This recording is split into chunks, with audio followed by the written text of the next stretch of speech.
If you think about your jobs or you think about your communities, a large portion of the reason why somebody wants to work at your organization or not is you. It doesn't matter who hires them. Who do they have to work by all the time? Who do they have to stand next to every day? And what's it like working next to you every day? What do you like to work with before you get your coffee? What do you like to work with when you're frustrated or disappointed or when you're sad or when something's happening at home? What is it like to be next to you every day? If people aren't being considerate about that, then they're likely not participating and retaining that person. The same is true of a community. In the town that you live in, what is it like to be your neighbor? What is it like to have to depend on you, to lean on you? How welcoming are you? Do you know the people who live in your neighborhood? And if you are in those small communities, if someone new came into your neighborhood, would you welcome them with open arms? Or would you keep them on the outside of your inside jokes and relationships? What is it like to be next to you?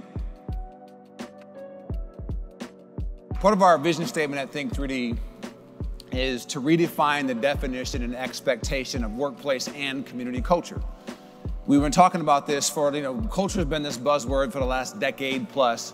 But especially on this side of COVID, we know that, again, the world is different. Again, that this next generation wants differently.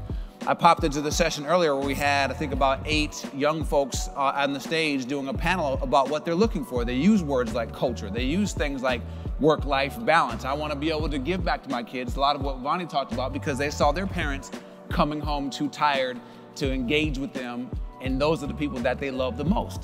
Globally, escapism is said to be a $4 trillion $4 trillion a year industry. What is the number one thing people are escaping from? Work. When it takes up 50 to 75% of your waking hours. And so if we don't start to redefine the definition around this, if you're not giving people space and encouragement and reward to become better versions of them, we are leaving opportunities on the table, because our argument to that is, in traditional leadership development, it was always hidden under the guise of making you a better employee for the sake of the business. And there is nothing wrong with that. You should want a return on that investment. You're giving time, energy, and effort to your employees to do so. But that doesn't necessarily make them a better human being.